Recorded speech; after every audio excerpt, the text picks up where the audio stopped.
It was supposed to be an ordinary red light.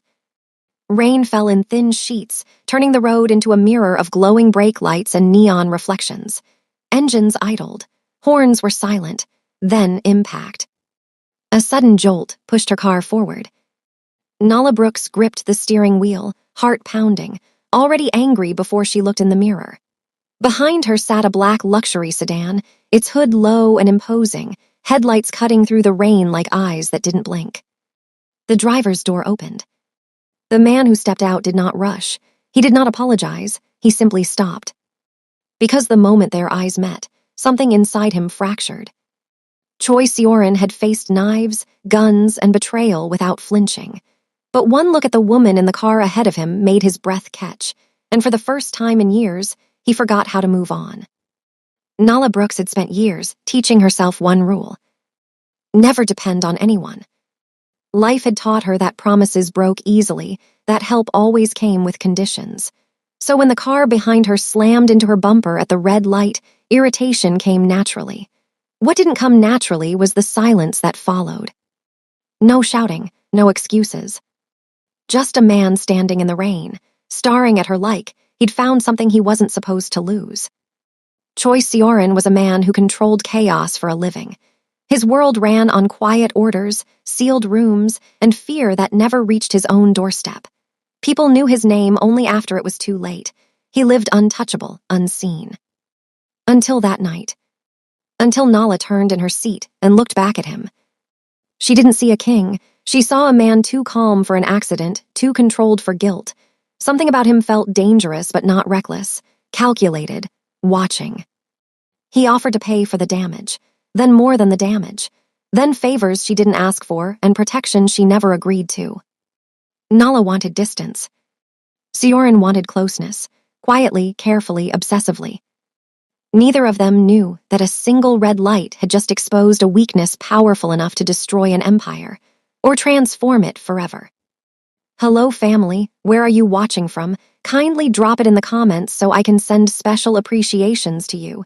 And most importantly, hit the subscribe button to subscribe to this channel. Now let's go deep into the story. Rain glazed the city in black glass. Brake lights smeared red across the road, and neon signs trembled in every puddle. Nala Brooks sat at a red light, shoulders tight, trying not to think about rent, interviews, and the way life kept demanding more than it gave. Her car wasn't fancy, but it was hers. That mattered. The light stayed red. Then impact. A hard bump shoved her forward. The seatbelt snapped her back. Nala sucked in a breath, anger rising faster than fear. She checked herself, no injury, then looked in the mirror. Behind her, a black luxury sedan sat too close, headlights cold through the rain. Nala opened her door and stepped out. Water stung her face as she walked to the sedan, already rehearsing the basics. Insurance report done. The driver's door opened. A man stepped out and the air seemed to tighten. Dark suit, collar slightly open, rain beading on expensive fabric. A faint tattoo curved up one side of his neck. More ink marked his fingers, clean lines, deliberate. He glanced at the bumpers once, then he looked at Nala. And he froze. Not the way a guilty driver freezes. The way someone freezes when they've seen something that hits deeper than metal. "You hit my car," Nala said, voice firm. "At a red light." "I did," he replied. His tone was calm, too calm. Nala held out her hand. "Insurance and your license." He reached into his jacket slowly and handed her a black card. Minimal, no logo, just a name and number. CHOSURAN. Nala stared. "This isn't insurance." "It will handle everything," he said. "That's not what I asked," she pushed it back. "I want proper details." For the first time, something flickered across his face, surprise that she wasn't impressed. "I'll pay for repairs," he said. "Replacement, rental, all of it." Nala's jaw tightened. "You can't buy your way out of responsibility." His eyes held hers, sharp and unreadable. "Most people let me." "Well, I'm not most people." Sioran studied her like she was a problem he wanted to solve.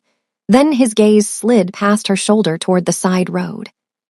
Nala followed the look. A black SUV idled at the corner, headlights dimmed. Too still, watching. Nala felt a chill creep up her spine. She told herself it was nothing, just a driver waiting. But her instincts kept whispering, not normal. Sioran's posture shifted. His calm didn't break, it hardened. "Get back in your car," he said.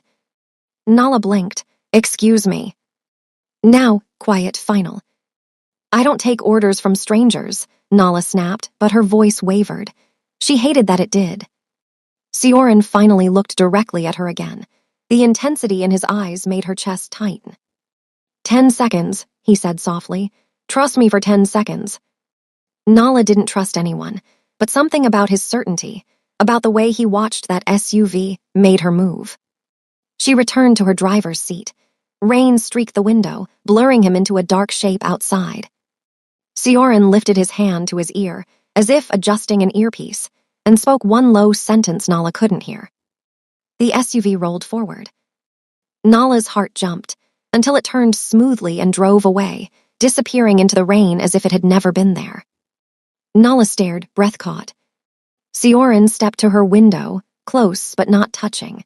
In the harsh glow of streetlights, she could see the tattoo at his neck more clearly, and the tension in his jaw like he was holding something back. "This will be handled," he said. Nala swallowed. Why was that SUV watching? Sioran's eyes darkened. "Because people watch me," he said, "and tonight you were near me." "That's not an answer." "It's the only safe one," he replied. The traffic light turned green. Horns sounded behind her. The city demanded movement. Nala should have driven off and forgotten his name. But Sioran kept looking at her like the accident had changed something he couldn't undo. And Nala realized, with a cold twist in her stomach, that this wasn't the end of a problem. It was the beginning of one. Nala told herself the accident was finished business. A bumper, an apology she never got, and a man she'd never see again. At 8:06 a.m., her phone rang. Unknown number. "Ms. Brooks," a calm voice said, "your vehicle will be collected at 10. A rental will arrive at 9:30. Nala sat up. "Who is this?" "Mr. Choi's office." "I didn't agree to that." A polite pause. "Mr. Choi asked us to proceed anyway. He said your time is valuable." Nala's jaw tightened. "Tell him I'm not his responsibility." "Yes, ma'am." Click. At 9:32, a rental car arrived. Clean. A driver handed her keys and a folder. Repair shop booked, bumper replacement approved, no forms for her to sign. Nala hated how efficient it was. She also hated that she needed it, so she took the keys and drove to her noon interview. The interview went better than she expected. When she stepped outside, hope, small and fragile, lifted in her chest. Then she saw a black sedan across the street, parked, engine running, a driver inside watching. Nala walked. The sedan rolled forward and matched her pace. She stopped. It stopped. Nala crossed the street quickly. The sedan followed, careful, almost respectful, like a shadow trying to be mistaken for coincidence. She approached the passenger window. It lowered. A suited driver looked at her neutrally. "Ms. Brooks." "Why are you following me?" "I'm assigned." "Assigned by who?" The driver hesitated, then answered as if it was obvious. "Mr. Choi." Anger flared hot in Nala's chest. "Tell him to stop. I didn't ask for this." "Yes, ma'am," the driver said, expression unchanged. Nala turned away and headed for a crowded cafe, public, busy, safer than an empty sidewalk. She ordered coffee she didn't want and sat by the window, pretending to scroll. Outside, a man in a hood stood too still near the corner, phone in hand. His eyes lifted to the cafe window to her, then down again. His thumb moved like he was sending something. Nala's stomach dropped. Instinct screamed. She stood and moved toward the back hallway, trying not to look like she was fleeing. The hooded man shifted, angling toward the cafe door. Nala's breath caught. Then Choi Sioran stepped into the cafe from the rain. Dark suit, controlled posture, that same calm that felt like a locked door. His eyes found hers immediately, and Nala's anger returned, until she saw his gaze flick past her shoulder to the hooded man outside. Sioran's expression cooled. "Walk to the back," he murmured, voice low. "Don't run." Nala blinked. Sioran. Please, he said, and it didn't sound practiced. It sounded urgent. Nala moved. From the hallway, she watched through the glass. Sioran stepped outside. The hooded man backed away the moment Sioran approached. Their eyes met, recognition, not surprise.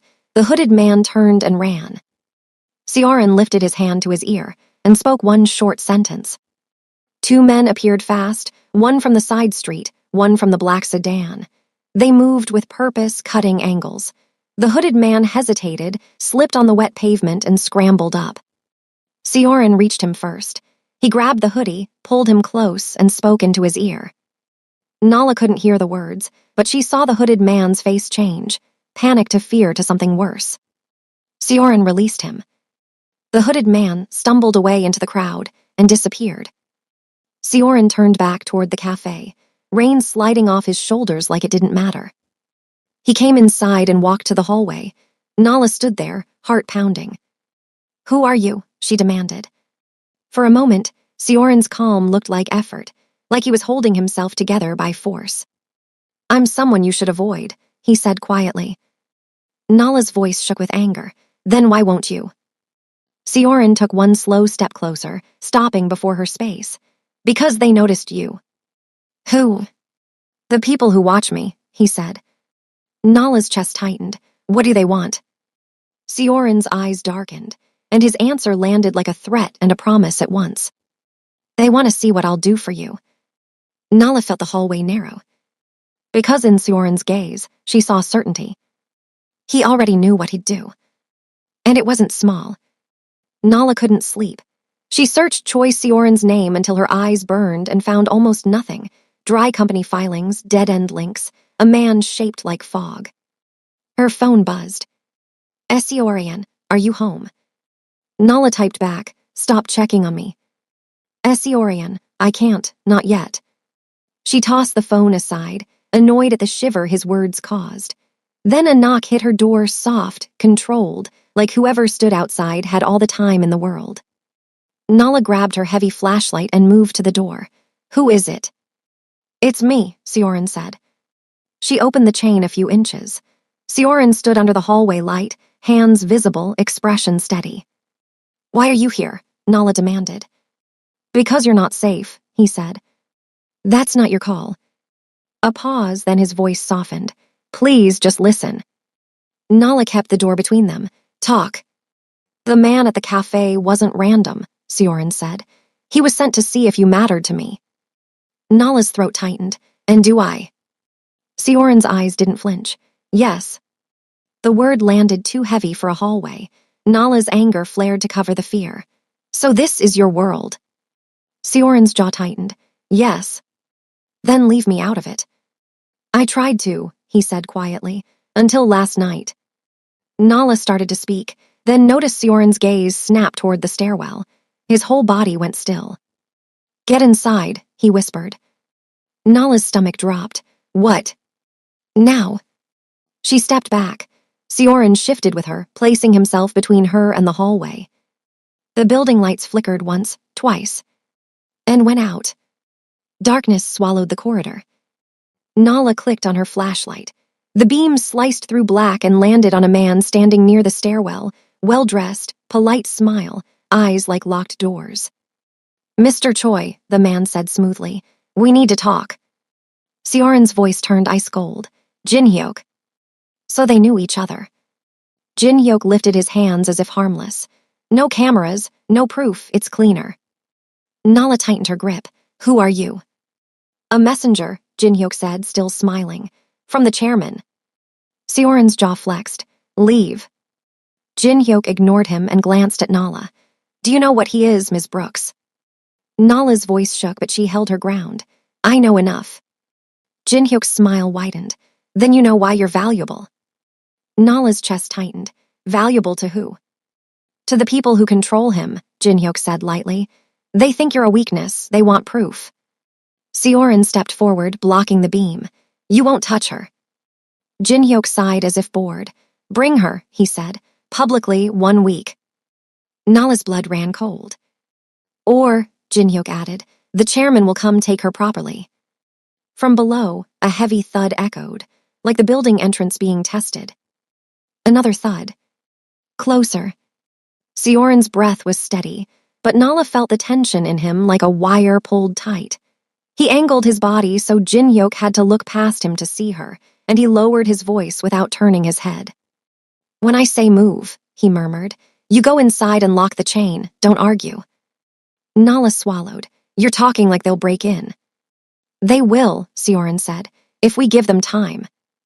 Jin-hyuk chuckled. "Listen to him. He's already planning your escape, Ms. Brooks. That's new." Nala's anger flashed. "What do you want from him?" Jin-hyuk's smile thinned. "We want him corrected. We want him obedient. And we want to know if you can make him disobedient." The thuds below stopped. Silence pressed in. Then a key scraped in the building's main lock, slow and deliberate. Jin-hyuk's eyes gleamed. "He doesn't like waiting." Sioran lifted his hand toward his ear. Jin-hyuk's tone sharpened. "Don't." Sioran's hand hovered, then clenched into a fist. Nala's voice cracked. "Sioran, what is happening?" Sioran didn't look back. "They found you," he said softly. The stairwell door creaked open. Footsteps began to climb, slow, confident, more than one pair. In the dark, Jin-hyuk stepped aside like a host clearing the way. "And now," he murmured, "we see what you'll do." Nala's flashlight beam trembled. Because her home, her last safe place, had just become a stage. And she was the price. The stairwell door closed with a soft click that sounded louder than a gunshot. Footsteps climbed, unhurried, certain. Nala stood frozen just inside her apartment, flashlight shaking in her grip. Sioran shifted in front of her, broad shoulders squared, body angled to block the hallway. In the darkness, he felt less like a man and more like a barrier. Jin-hyuk smiled as if he owned the moment. "They're early," he said mildly. "The chairman dislikes delays." Sioran's voice was calm, lethal. "You weren't invited." Jin-hyuk shrugged. Neither was she. Another footstep echoed closer. Nala's pulse hammered. She forced her voice steady. "You said chairman. Who is that?" Jin-hyuk turned to her, polite curiosity in his eyes. "The man who made choice Sioran." Sioran didn't react, but Nala felt the shift in him, something old and controlled tightening.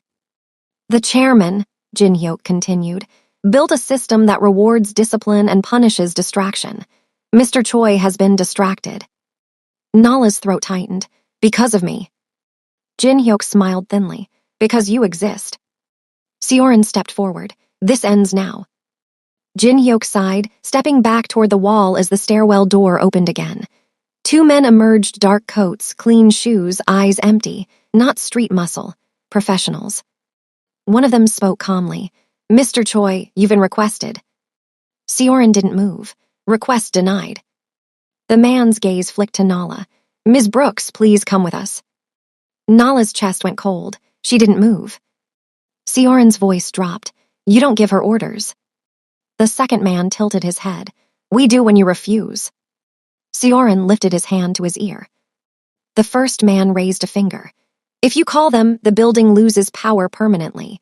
Elevators, alarms, phones, you know we can." Nala's breath caught. This wasn't bluffing. This was leverage. Sioran's hand froze midair. Jin-hyuk watched with interest. "You see, Ms. Brooks, he's never had a reason to hesitate before." Nala's anger cut through the fear. "You're using me." "Yes," Jin-hyuk said simply, "to measure him." Sioran turned his head slightly. "Nala, stay behind me." The men took a step closer. Nala did something Sioran didn't expect. She stepped forward. "Stop," she said, voice shaking but loud. "If this is about him, talk to him. I didn't choose this." The first man studied her. "You chose to matter." Nala swallowed. "I didn't choose him." Sioran's jaw tightened. Jin-hyuk smiled. "But he chose you." The words landed hard. Nala turned to Sioran. "Is this true?" For the first time since the lights went out, Sioran looked at her fully. No calculation, no mask. "Yes," he said. The honesty hurt more than the danger. Footsteps sounded again below, more of them. The first man spoke. "Chairman Sudo will arrive soon. He prefers to meet his investments personally." Nala's stomach dropped. Meet. Sioran's eyes flashed. You'll never reach her. The man replied calmly. Then you'll come willingly.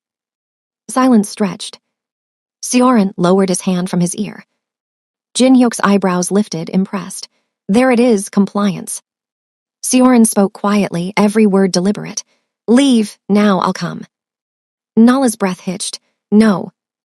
Sioran turned to her, voice low. Not here. The men nodded and began to withdraw. Jin Hyuk lingered, leaning close enough that Nala could smell his cologne. You should know. He whispered to her. The chairman doesn't like women who make men sentimental. He straightened and followed the others down the stairs. The lights flickered back on. Nala's apartment looked painfully normal again. Nala rounded on Sioran. You can't go with them. Sioran's expression was iron. I won't let them take you. That's not what I said. Sioran stepped closer, lowering his voice. They don't want you dead. They want me obedient. That buys us time. Us, Nala whispered. Sioran's eyes softened. If you leave now, they'll still hunt you. You're already marked. Nala's hands trembled. So what do we do? Sioran exhaled slowly. We disappear, he said, and I tell you everything. They left the apartment, through the back stairwell 15 minutes later. No lights, no noise. Sioran moved like the building belonged to him. Nala followed, heart racing, every sound amplified by fear. Outside, a nondescript sedan waited. The driver didn't speak. Sioran opened the door for Nala and slid in beside her. The car pulled away smoothly. Nala stared out the window, city lights streaking past. You said you, tell me everything. Sioran nodded. I will. Silence stretched. Nala broke it. Start with why they own you. Sioran's jaw tightened. They don't. That's not what it looked like. Sioran leaned back, eyes forward. Chairman Sudo runs what people think is an organization. In reality, it's a training ground.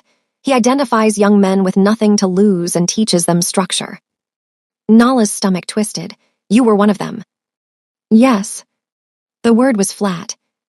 He gave me money, education, protection, Sioran continued. In return, I made things quiet, efficient. You hurt people. I controlled worse people, he said. I believed order was mercy. Nala closed her eyes. And now? And now he thinks I've grown weak. Nala's voice cracked. Because of me. Because I don't want that world anymore, Sioran said. You just forced the truth to surface. The car slowed and turned into a gated compound. Clean, quiet, guarded but unflashy. Inside, Tari waited. Safe house is hot in 6 hours, Tari said briskly. Sudo's people are moving. Nala stiffened. Already. Tari glanced at Sioran. He's angry. They entered a room filled with screens and documents. Sioran opened a case and spread files across the table. What is this? Nala asked. Proof, Sioran said. Accounts, routes, names, everything. Nala stared. Why do you have this? Sioran met her gaze. Because I never trusted him. Nala's fear shifted, slowly becoming something else. Understanding. You planned an exit, she said. Yes. And now? Sioran's voice was steady. Now I use it. Nala's chest tightened. That will destroy everything. Sioran nodded. Including me. Nala swallowed hard. And after? Sioran hesitated. After I live clean, or I don't live at all. Nala looked at the screens, the maps, the weight of it all. This isn't my war, she whispered.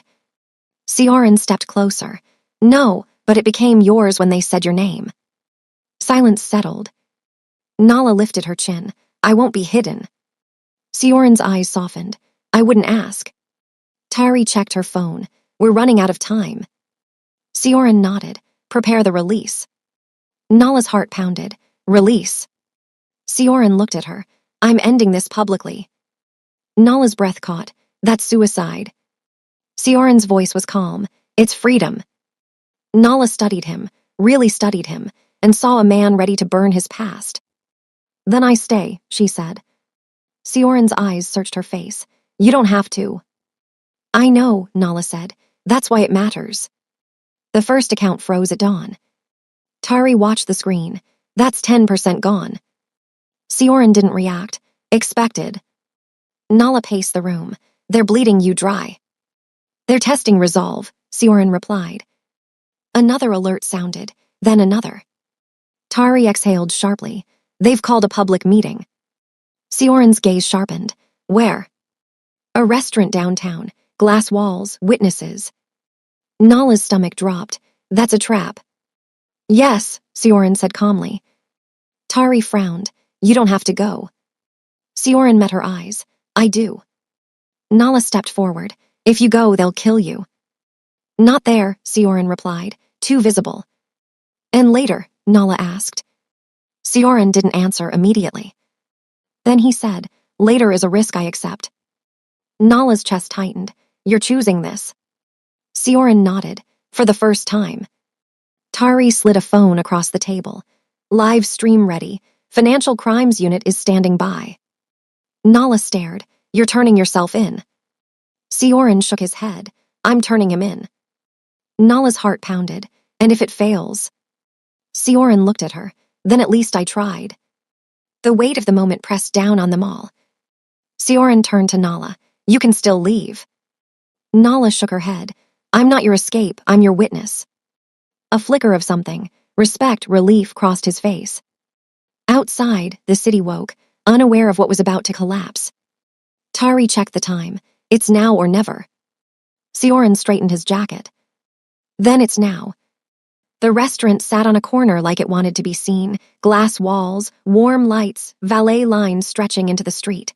Visibility was the point. Control through witnesses. Nala watched from the parked car as Sioran adjusted his jacket and stepped out into the evening air. He looked composed, but she recognized the set of his shoulders. Decision had already been made. Once you go in, she said softly, everything changes. Sioran turned back to her. His eyes held none of the cold distance she'd first met at the red light. Everything already did. Tari's voice came through the earpiece. We're live in 90 seconds. Units are staged. You get one chance to place the device. Sioran nodded once and headed inside. Through the glass, Nala saw him approach a private table. Chairman Pseudo rose to greet him with a smile that didn't reach his eyes. The older man wore elegance like armor, perfect posture, calm hands, the confidence of someone who believed consequences belonged to other people. They sat. Nala's phone vibrated. The live feed opened, clean angle, crisp audio, the room framed so the table was unmistakable. Pseudo leaned forward, lips moving. Even without sound, Nala could tell he was reprimanding, claiming, owning. Sioran listened, without interrupting. When Pseudo finished, Sioran placed a small device on the table. A soft click. The broadcast sharpened. Pseudo's smile thinned.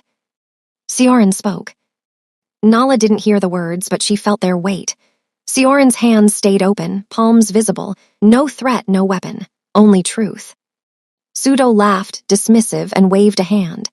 He spoke quickly now, the rhythm of command returning. Sioran didn't argue. He slid a folder across the table. Pseudo opened it. For the first time, his calm cracked. Nala's chest tightened. The screen captured it all, the tightening jaw, the quick glance around the room, the moment he realized the walls were glass for a reason. Tari's voice cut in. Financial Crimes confirming receipt, warrants approved. Pseudo stood abruptly. Sioran stood too, but slower, deliberate. Pseudo's mouth moved again, sharp and urgent. He gestured toward the door. And then it happened. Agents entered, clean, unmistakable authority. The restaurant stilled. Conversations died mid-sentence. Chairman Pseudo, the lead agent said, you're under arrest.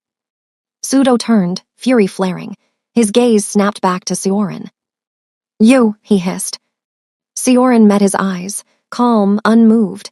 You taught me structure, he said evenly. You didn't teach me to stay. Pseudo lunged. Agents restrained him immediately. Chairs scraped. Phones rose. The room filled with the sound of history changing. Nala's breath shook as tears blurred her vision. It wasn't relief. It was release. Sioran remained standing while Pseudo was taken away. He didn't look triumphant. He looked finished. When he finally turned toward the glass, his eyes found Nala.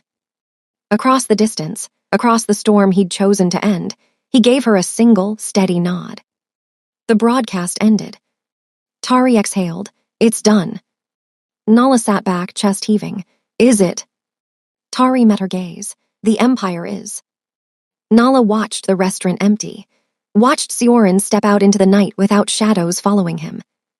For the first time since the red light, there was no one watching. The fallout was immediate and relentless.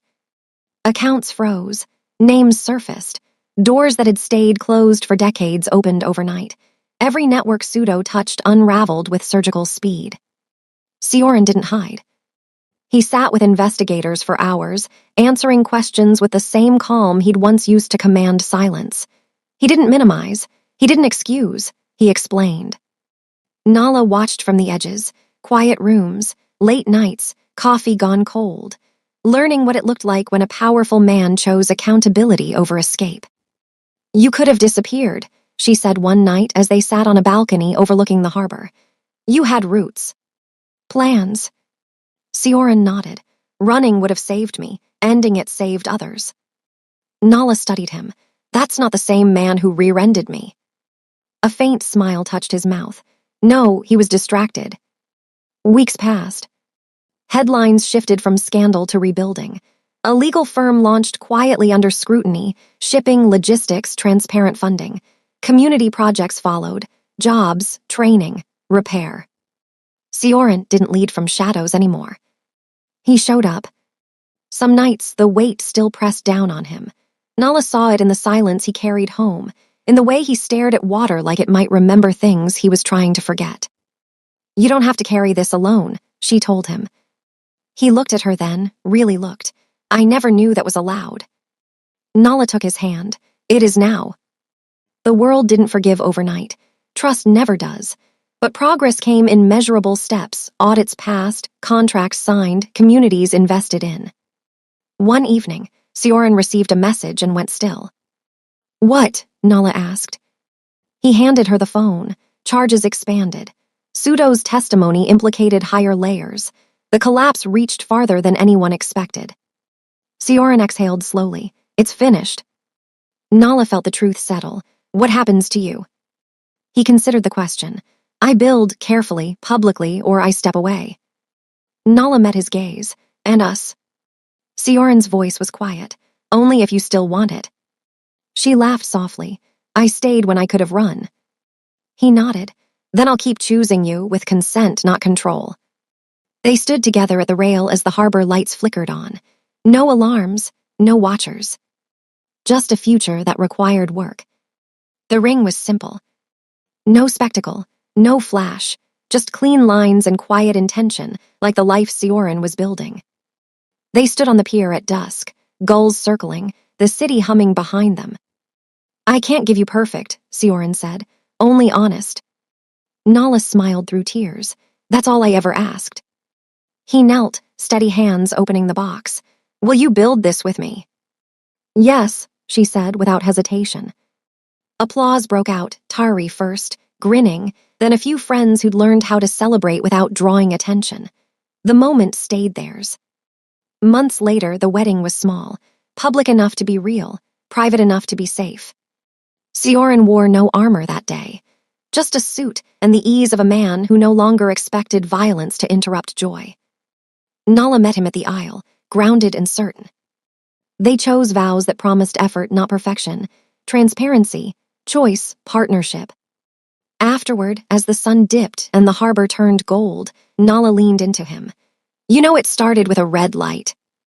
Sioran smiled. And a mistake. Not a mistake, she corrected. A stop. He nodded. I needed it. The business grew slow, clean, audited at every step. Sioran delegated, listened, learned. Nala built her own path alongside it, not beneath it. When challenges came, and they did, they faced them openly. No shadows. No cages. One evening, years later, they drove through the city in the rain. At a red light, Nala glanced back at him. Sioran met her eyes, steady and present. The light turned green. They moved forward together. The end. If you enjoyed this story, kindly like, share, and subscribe to this channel.